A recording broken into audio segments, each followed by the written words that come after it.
You want to know why you're not closing more deals? Check it out. My guess is that you don't have a lead problem. Most real estate investors and business owners are always scrambling for more leads. But the harsh reality is that there's a very strong chance that they don't have a lead problem. The problem and the holes in the buckets come down to conversions. So in this video, we're going to show you how to streamline your closing process where you can close more deals with predictability. Check it out.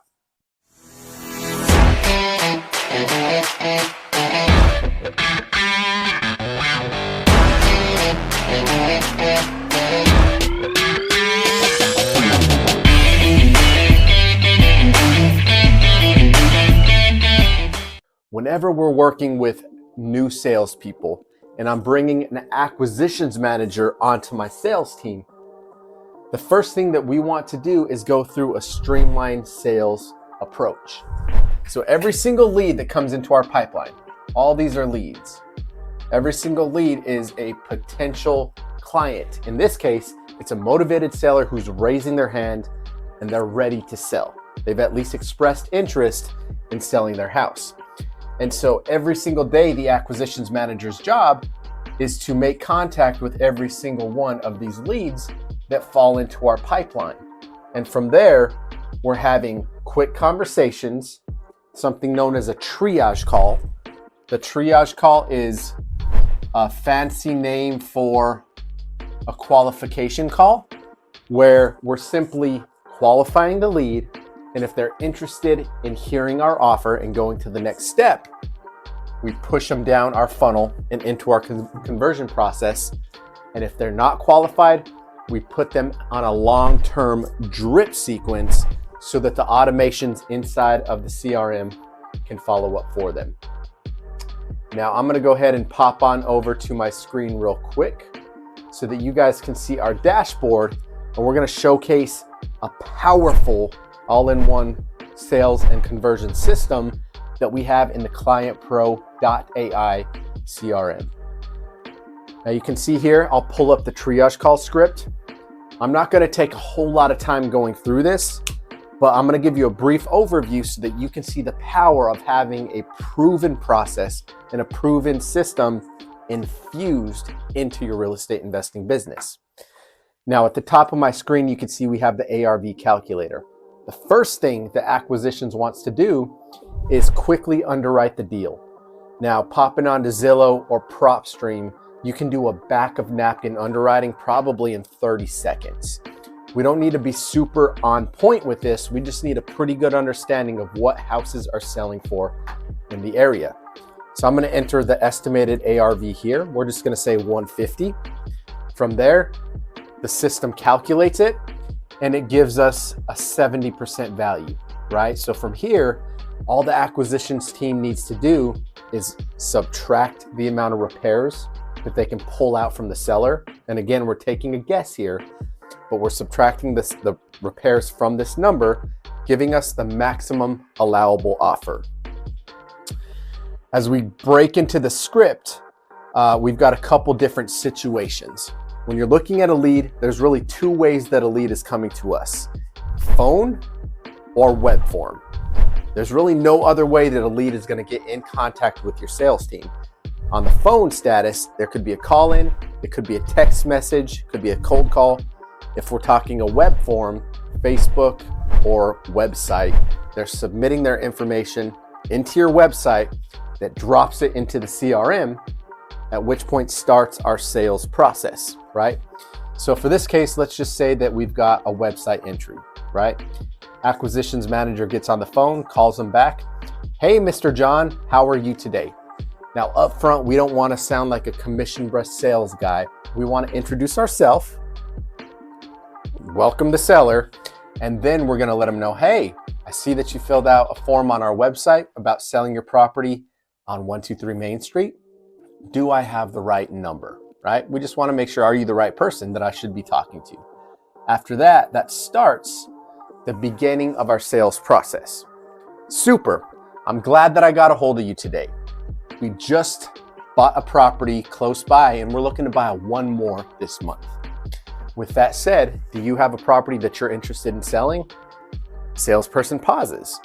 Whatever the response is from there, you can break into the rest of your script. Great. Most people that we work with want to know what we do, how we do it, what we can offer for the property. Do you have some of those same types of questions? Pause. Perfect. Let me make sure that I have all of your contact information correct.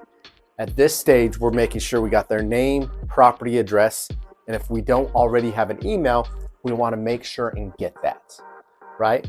And by pulling their email, when we submit this form at the end, our system automatically sends a welcome email with a company credibility packet. This is all automated, right? We submit the form, welcome email. This is about us, our company. Here's our credibility. This is what we do, how we serve. And it's an instant rapport builder. Now, most of these fly-by-night wholesalers and wannabe investors that don't have a proven sales process are leaving way too much money on the table.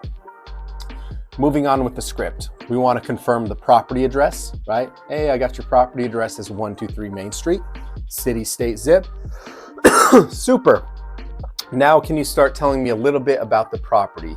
What's going on with it?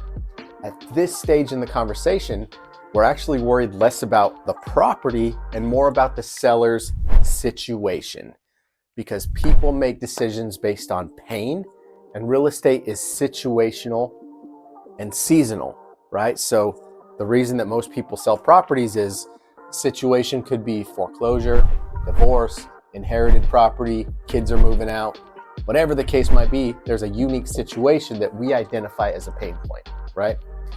So going along the script, how long have you owned the property? Is there anyone living in the house? Is it owner occupied, tenant occupied, vacant? All these factors are going into our sales process. When the form is submitted, bink, we're building our database, right? Because we can compile every single seller at the end of the day and slowly push them down our pipeline. Here's a fun fact. Only 20% of our closed sales should come from right off the bat, right? That low-hanging fruit where the seller's like, hey, I'm interested in selling, where do I sign, right? 80% of the deals that a real estate investor should be closing should come from long-term follow-up. So if you don't have a proven follow-up system in place, you're leaving way too many deals on the table. Next, we're moving to the motivation stage. Is there a particular reason that you're looking to sell? We want to know the why. We want to hear the pain. What have you done so far to try to sell the house? Hey, this is a good way that we can hear. Are you talking to somebody else? Have you done any work on it? What are you really doing? What are your steps to try to sell it? Here's the first chomp at the bit. We're asking them off the bit, catching them off guard. Do you have a price in mind what you're hoping to sell for? Right? This is our first initial ask. And in many cases, the sellers are caught off guard at this number. They're just going to throw something out there. From there, we ask, is that price flexible? Okay, how did you establish that number? I want to know how you got there. After we hear that, then we can start to look at similar houses and comps in the area to really validate if their offer could be valid. After that, we're coming in with the, hey, if I can offer you all cash, save you on all commissions, and close quickly, is that the best that you can do? Right? We just want to see if that's their bottom dollar. Have you thought about what you're going to do with the property if it doesn't sell?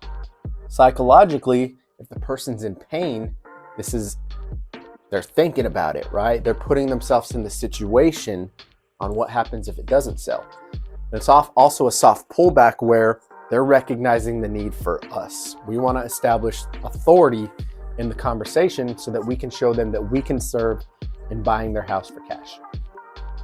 Property condition, going down the stage, how many bedrooms, how many bathrooms, square footage, year built. Again, I'm breezing through this, so I'm not going to bore you through it, but this script should literally be your roadmap. If you're closing deals, if you're training your sales team, they need to be studying the script every single day so that it becomes second nature, right? Now, as we breeze through the entire process, we pull out the motivations, we gather the intel on the house, the time frame, is there a mortgage on it? When we're going for the close, our built-in offer system inside of Client Pro AI, we take the last ask on what their asking price is, we get their best price, and then our closing frame is the acquisitions team is actually taking a step back and saying, hey, cool. If you give me one moment, I'm gonna go ahead and reach out to the finance department and see if I can get approval on this offer. I'm not too sure if I can get it approved for the price that you want, but I'm gonna give it my best shot, right? Can I ask you to wait on hold for a couple of minutes? Bink, ask them to wait on hold. At this point, the seller's waiting, and if they're gonna wait on the phone for you for 3, 4, 5 minutes, there's obviously motivation. At that point, when you come back off of hold, you've got approval from the finance department. We've got our closing frame where you can do one of two options. Option one is go for the close. If this seller is ready and they're ready to make a decision, we've established a number that we feel we're pretty close to where we need to be, our acquisition team is going for it, right? Get that contract. For that, we've got a built-in offer where you can go to the next stage, type in the information, and right there on the fly, it sends a contract to the seller so that you can go over the price with them, right? This is how we frame it. Hey, great news. I just got an offer approved for the property, and I think you're gonna be pleasantly surprised. Are you in front of a computer so that we can go over the details together, right? If so, again, we send the contract right then and there. We go over it with the seller, and if the seller is on board, we're gonna get that autograph, get that signature on the spot, boom, signed contract. Now, if we're not quite where we need to be on price, and whatever the reason is for the acquisitions team not going for the close, which we'll go over in some more videos, you're gonna schedule a follow-up appointment, right? Now, what we're gonna do here is we're framing it that we need to push the finance department or the underwriting team to get the offer that we want, right? So we come back from being on hold in this case. Hey, I'm back. I've been going back and forth with the finance department. Sounds like we only have funding to buy one more property this month. What does this do? It puts the scarcity aspect in the seller's mind. Hey, if they've only got money to buy one more property, I sure hope it's mine, right? It also frames it where, hey, we don't necessarily need to buy your house. We're actually looking at a couple more this month. I'd love to fight to make it work on your side, but again, I only have approval to buy one more house this month, right? And then there, hey, this is what we're gonna do. I'm gonna try to convince them that your property is a good fit for us. When is the best time to give you a call back? Do mornings or evenings work best? And then from there, morning, evening, afternoon, right? We're gonna go for the close. Looks like my contractor's here. I'm gonna have to step out in a minute. But you're gonna schedule the calendar, submit the form, and boom, that is a proven sales process that we're pulling the data, getting it lined up, and teeing up our acquisitions team to get more contracts on deck. From there, it pushes it into our system. Our triage calls are tracked, and we're pushing the leads down the pipeline, turning more leads into conversions. You guys want to learn a little bit more? We've got a link in the description of Client Pro AI if you want to try this incredible tool powered by AI for free. If you guys have not subscribed to the channel, boom, smash that subscribe button, like this video, and we'll see you on the other side.